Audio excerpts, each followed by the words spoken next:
Hi, everyone. Thanks so much for coming today. So I think we're going to see a very different presentation now.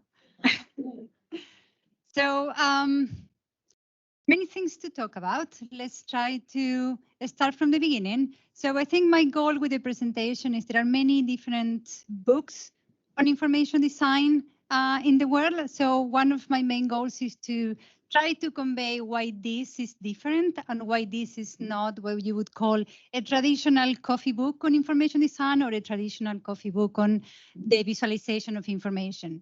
So probably if I ask you what is information design or what data visualization is, most of you have some sort of mental model about what this means. Perhaps some of you think about infographics, either the ones you can see in newspapers, in magazines, or online. Some of you may think about instructions. For example, this one is from a preparedness kit in Japan. Some of you, which are probably more digital oriented, you might be thinking about dashboards, data visualizations. Other people may be thinking about the space. Information design can also help people navigate cities, navigate museums, navigate different spaces. We can also think about, along those lines, a space, exhibitions. How can we make the environment more accessible to people? How can we help people understand what they are seeing and people from different abilities? We can also think about information design or data visualization in terms of the role of technology and how as well we can use technology to explain what was going on in more digital or interactive types of exhibitions. So all of these and the fact that some of you have been nodding or saying, yes, I connect these two fields of study of these two practices with these examples indicates that we all value the need of this practice. We understand that information design and data visualization help people access information in an easier way and facilitate us how to understand different things. But we all have this understanding. We all probably agree we do need effective information design and effective data visualization. However, probably if I also ask you, are you still struggling to interact with information day to day? Most likely all of you are going to raise your hand. If anyone doesn't, please also raise your hand. So this makes us think, why on earth we're still having something like this, for example. If you have ever decided to go on a trip during a weekend and decided to check Weather Channel, you probably are wondering whether you have to pack a swimsuit or your scarf or a hat, because it's sometimes hard to understand whether it's going to rain or it's going to be sunshine. If you have been prescribing new medication, you probably remove the leaflet from the box and you are still trying to determine or decide how to properly take the medication, what could be the secondary effects, and so on. So probably most of us can empathize with this person. We are still encountering issues and we are still struggling to access information, to understand how to interact with different spaces. So we started thinking, okay, there's a need for information design to be probably better explained or to be better practiced. There's still something going on that, despite many people acknowledging the value of something, we are still making similar mistakes. There are still some problems that keep repeating. So we said, that's great. We have a premise to write a book. The same issues keep repeating. Maybe it's because the foundational knowledge is not properly understood by the community, by the designers, it's not properly taught. So we can write something that helps address these problems. Of course, we realized that would be quite a large book to try to explain absolutely everything about the practice. But then we also started realizing that most of the examples we saw were examples of information design in use to address everyday dysfunctions. Those were examples of specific types of information design interventions that we more or less know what we are dealing with. We knew the problem and we know the types of solutions. But then we started to realize that there are much larger scale problems that also need to be made sense of, that we are also dealing with much more now than before. These are much more complex and global types of challenges than how to navigate space.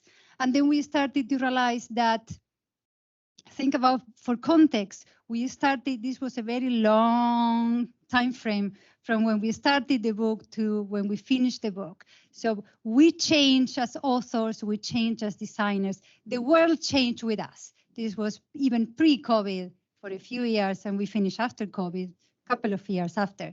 So we started seeing very rapidly changes at the social level, economical level, technological level. We started seeing that many global challenges, such as social insecurity, mental health, climate change, technology, the rise of AI, were creating different types of problems. Problems that were very volatile, so very rapidly happening, that we needed to understand. They were uncertain because we didn't really know from where to begin.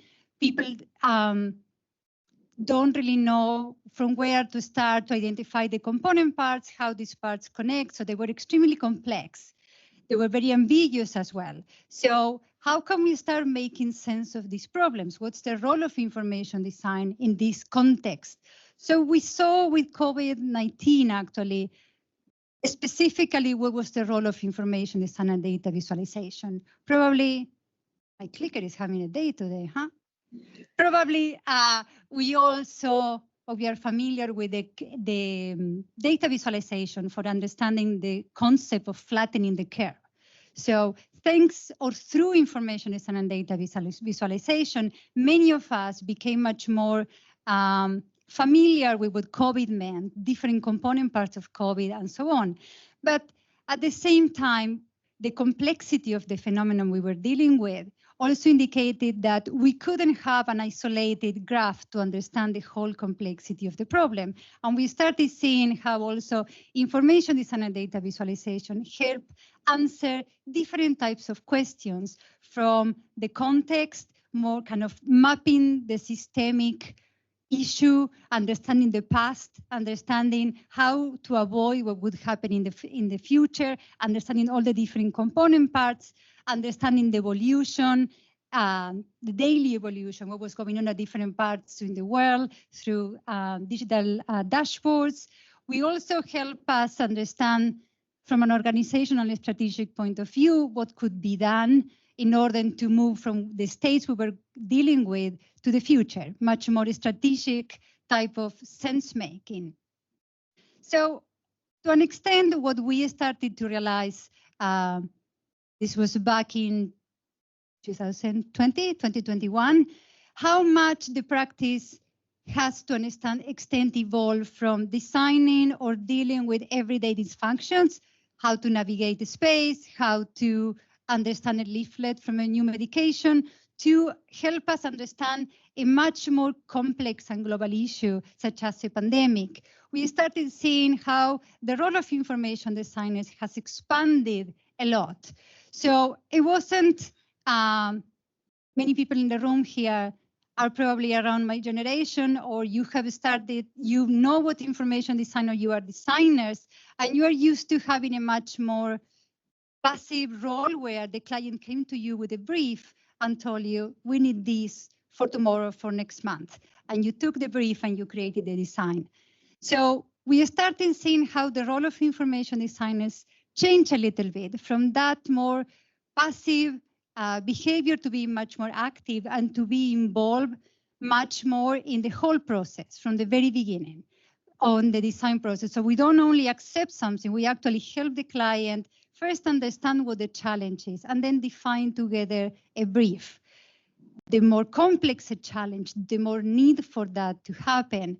And at the same time, the role also changed not only to be designers or transformers, to use one of the terms from Otto Neurath in the 1900s, but also the role of the information designer as a strategic partner, the role of information designers as a researcher emerged. So we're starting to see how the practice starts to expand, it starts to evolve, it starts to diversify. And at the same time, We are probably used to or associate the role of visualizations, data visualizations, information visualization as a final artifact. So that's the end product of the design process. However, we are also starting seeing how visualizations are being used as a stepping stone for something else. They are being used for understanding, for dialogue, for sense making, for internal alignment. So it's a slightly different use of visualization. Same tools, different goals. So we're starting seeing how the evolution of the practice, probably I would say more than five years started to change from that initial kind of more traditional understanding that we had. But to an extent, this new role that information designers are having is not fully recognized or acknowledged. If before this talk I would have asked you about information design, you probably still have this mental model of artifacts, infographics, data visualization, either digital or physical. So we said we need to, whatever we are doing, we wanted to start acknowledging this new role of the practice, this kind of expanded scope of the different things that we could do with the same tools. And the last of our reasons to write this book is there are many books, as I said at the beginning, about information design and data visualization. Probably each of them touches on a different dimension of the practice, but as a teacher myself for probably over 25 years, every time I had to put together a course on information design, I probably needed 15 different books and papers and book chapters in order to provide the students with a holistic understanding of the practice, because I couldn't find one volume with an introduction to the field. So that was another of the reasons why we wanted to write this book. So we started with the idea to write something to provide the fundamentals, the basics of the practice. We started to realize how much the practice had changed and had expanded. So we said we wanted to write a book that is not going to be the traditional information design book, but actually we wanted to write something that reflects this new role of the practice and prepares the new generation of students to be equipped to navigate these new roles. You can still work on more small scale challenges, of course, but if someone wants to engage in much more global challenges, you have the tools to do it. And this is what we call information design unbound. We call it unbound because it's breaking from the traditional understanding of the practice, because it goes beyond the traditional understanding that we have and the solid design of artifacts. So in order to also explain how this would play out in life or in everyday, so we started thinking about how this plays in professional practice. How do information designers would engage in a project in this new landscape or scope of the practice?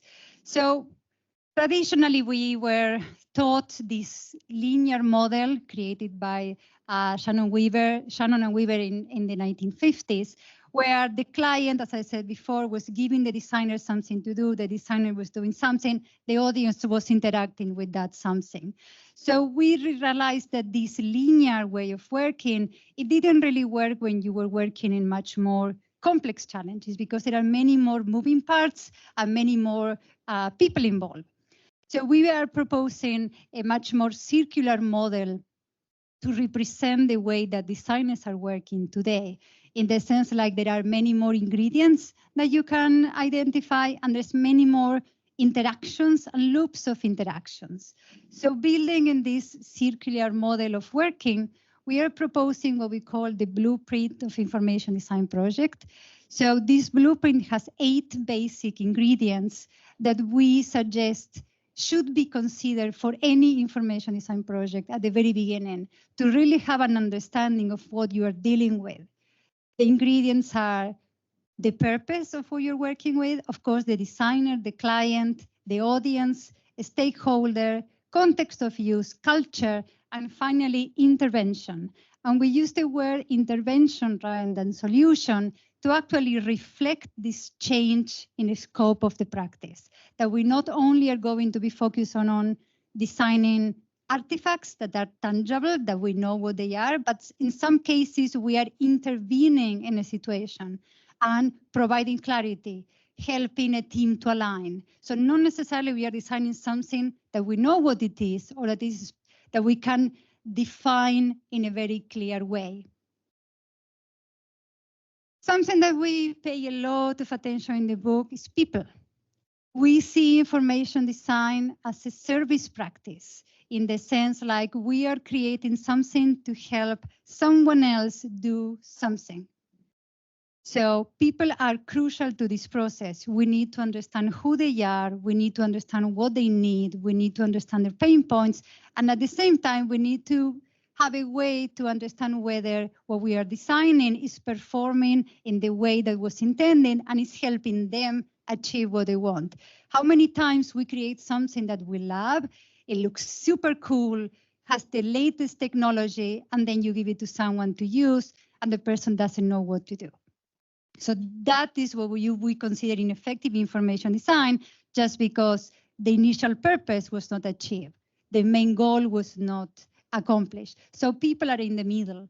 And also, the more complex the challenge is, the more people are going to be in the equation.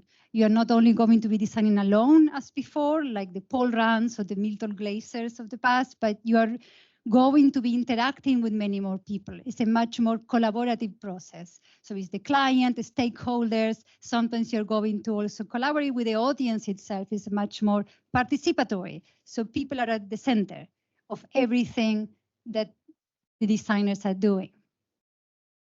So this view of information design as a much broader practice is not new. Something similar has already been described for design as a discipline. Even starting from the 1990s with an older version of the 4 Orders of Design from Richard Buchanan, he's already suggesting design as much more expansive than only the design of objects, but he proposes the design of services, the design of systems. There are many other models that have a similar thought in mind, and they are presenting this broader approach of design as a discipline beyond the design of something tangible. But what we realized is there was no such model to specifically represent a broader scope of information design. So what we decided to do with the book is to provide our understanding of what such model would be. And we present what we call the scale of information design challenges.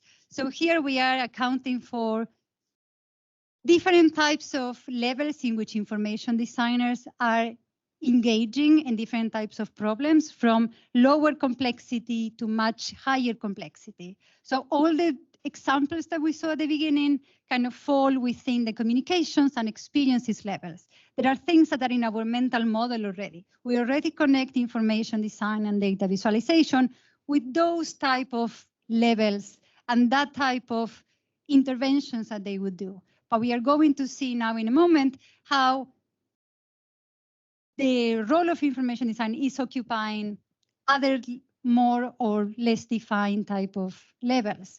So starting from the beginning, the role of information designers here, and the book presents examples and a chapter specifically about each of these levels to show how information designers engage at this level, the type of work they do, the type of projects they can engage, the type of questions they can help address and answer.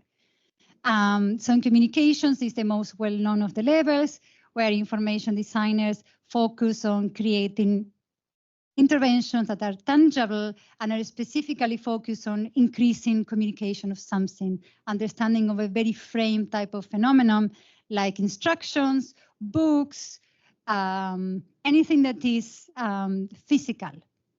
When we go into experiences, this could be either physical or digital experiences.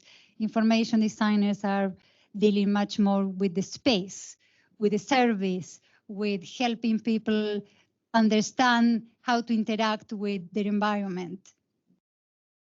When we go into organizations, and perhaps the last 2 levels are the less familiar to many, information designers' involvement is less about designing a final tangible or well-defined intervention, but more about helping people align, helping people understand the current situation, the future situation, and how to go from A to B.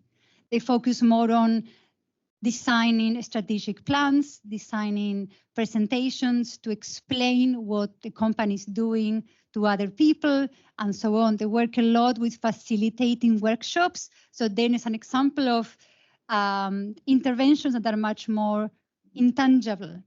And the last of the levels, and you hopefully saw how the definitions of the interventions started with something very well defined, like an instruction, to something much more abstract, like these project maps, where here the involvement of information designers is more about understanding the whole challenge, the different component parts, the different key players, the connections between these different players and things that are going on, the loops, the interactions, and so on. So what they create, these are not final deliverables. These just are working visualizations to help the different teams align, to understand what needs to happen, where are the different points of intervention, and usually these, the understanding of this or the result of a conversation based on these type of maps are portfolio of interventions or process maps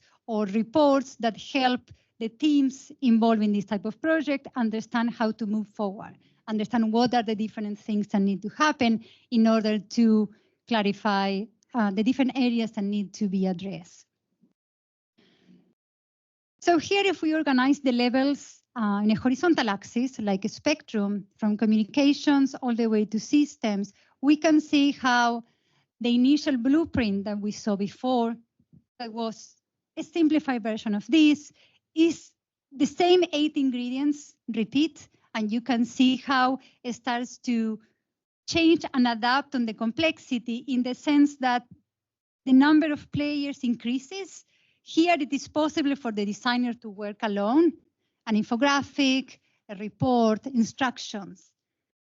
In experiences, you're probably dealing with a few more people, but you can still design a whole museum exhibit by yourself. It's a lot of work, but you can. But you start interacting with more stakeholders, more different teams that are specialized in different things that information designers don't know.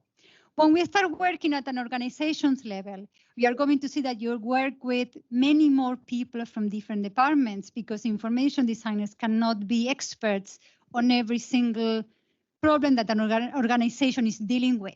Your role changes from being the expert in communications to helping facilitate a dialogue, to helping find an alignment, to help people from different departments, for example, in a company, achieve an understanding. So it changes a little bit. When you start working on systems, you start to interact with teams of people from different companies, different sectors, different industries.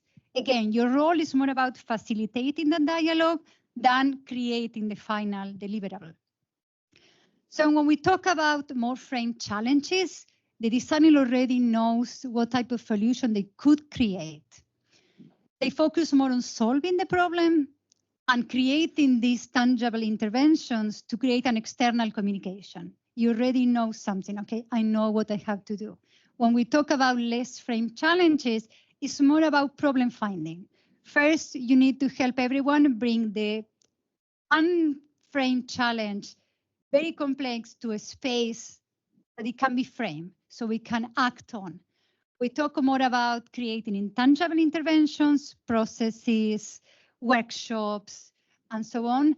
And we talk more about the role of information designers as creating an internal understanding, sense making for the team. And here is when the use of visualizations also changes. They are used to aid that understanding, not as a final deliverable. So all this to us was new to an extent.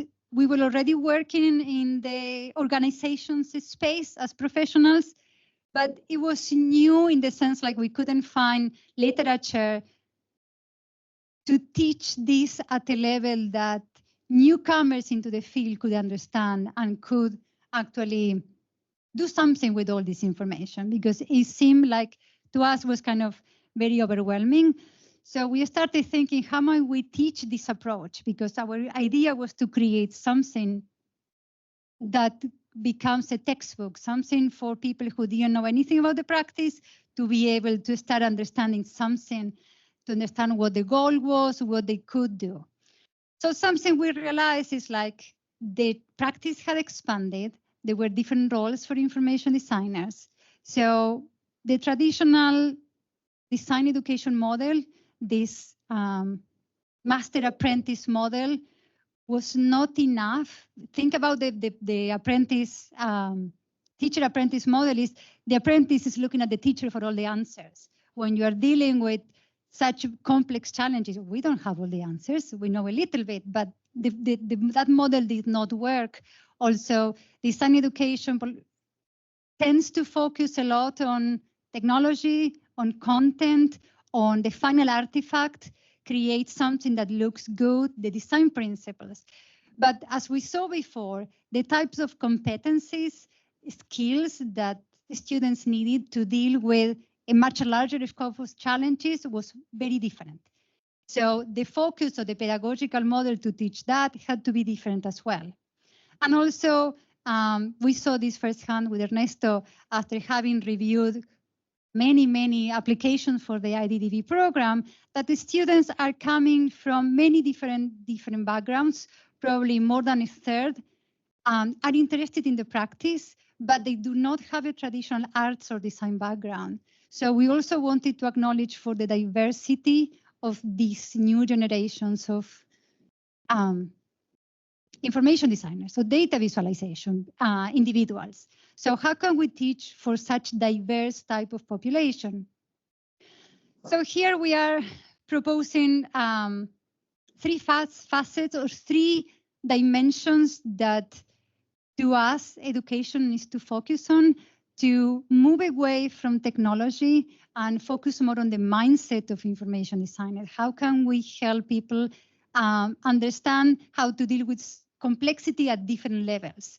So we saw that some students come into the practice because they want information design to be their main path. So I want to be an information designer. I'm going to work on that 24/7. This is my life. Some people come into the program or come to learn information design because they want it as an additional skill. They might be computer scientists, they might be entrepreneurs, they might be scientists. So it's a different type of a student. You can't expect both of them to learn exactly the same.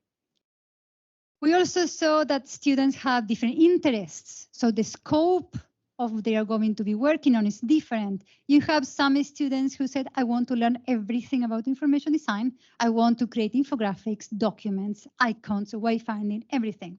And you have some people who say, no, I only want to design data visualizations. And that's fine. Both are needed, both are equally important. So what we realized is that type of competencies were the same.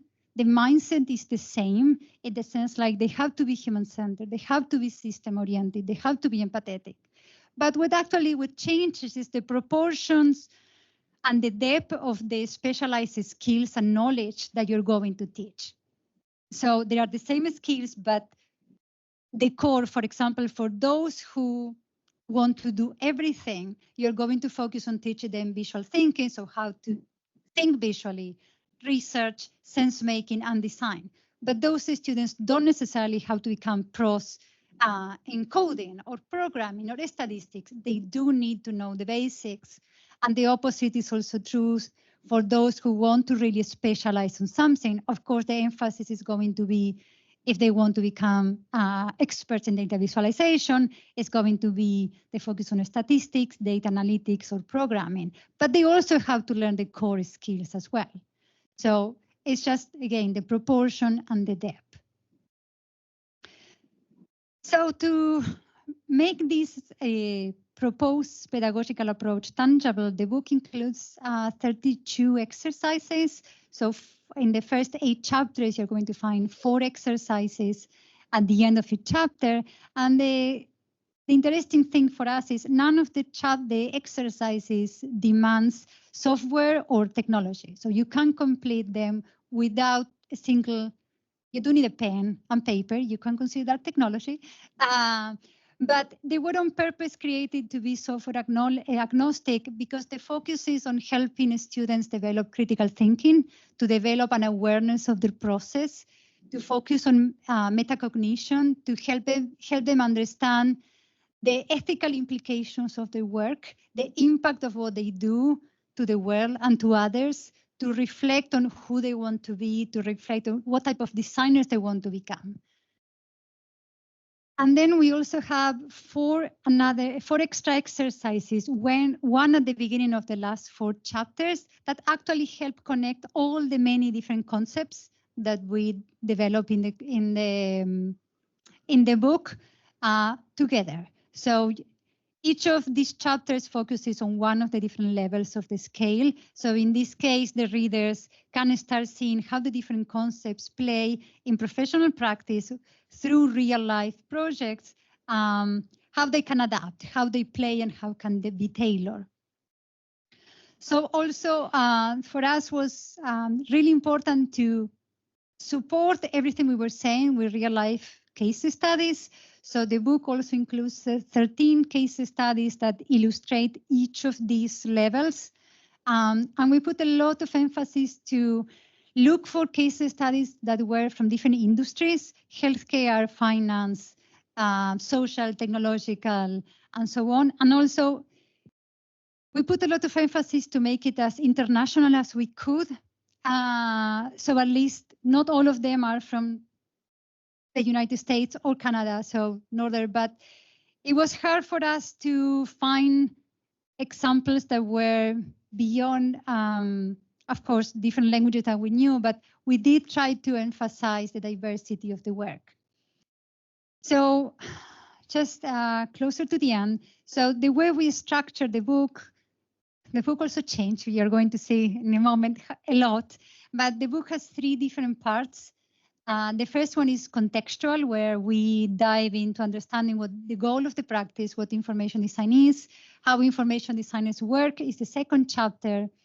How we process visual information. We dive a little bit into the science, the visual processing system. And the last chapter is how we create meaning. So think about this as an introduction to the field. We were not, otherwise, if we had to dive into each topic in depth, we will have a 2,000-page book. So it doesn't have 2,000 pages. But at least if you wanted to teach with this, you know the key concepts you need to dive into. And then you can complement this with a book, of course, on visual cognition, or a book on rhetoric, or a book on, I don't know, ethical design, and so on. The middle part, so the second part of the book, focuses on the specific core skills that we saw before. There's a chapter of visual thinking, there's a chapter on human-centered research, there's a chapter on sense-making for communication, and there's a chapter on designing with clarity. And the last part is one chapter for each level with the case studies. And then as I show you some of the examples and how the color-coded works, we also try to balance the content with the illustrations, and we created most of the illustrations to show some of the most abstract concepts and how they play out. So we wanted to exemplify different things, different concepts, and also we wanted to show some of the concepts with real life work. So the book has more than 65 contributors and more than 400 images from real projects from around the world. So you don't want me to tell you how much it costs to chase every single contributor to provide the images. But it was super interesting because for the case studies, we actually interview each of the 13 companies. And through that interview process, we really understood how they were putting into practice most of the concepts we were trying to explain, and how those concepts were adapting to the different situations, to real life, different time scales, different group sizes. So these are all different examples in the book. So just at the end, probably Dilma would agree with me, if you ever wrote a book, you know that the process is not linear. So as I said before, this was a many year long project.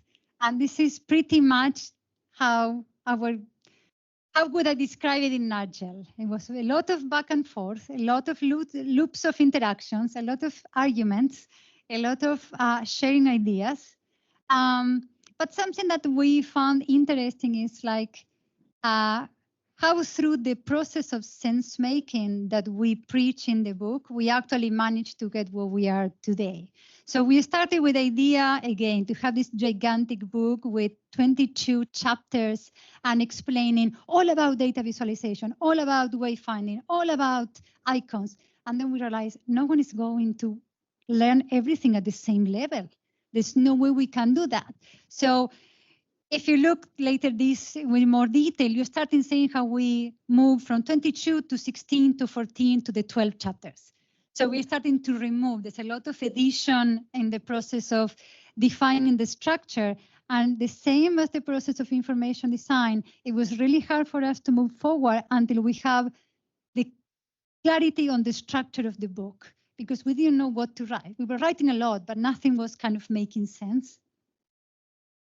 So then we realized if you ever co-wrote a book, you realize that it's a very different experience from writing a book with yourself. So you need to make sure that what you say is understood in the same way that you meant by the other person.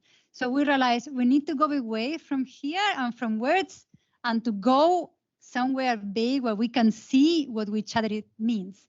So there's a lot of sketching. There was a lot of pinning things up in order to really align on what we wanted to say. We are both designers, the authors of the book. So of course we designed the book from beginning to end. Do not do it. It's a long journey as well, because we also need to iterate and discuss the design decisions.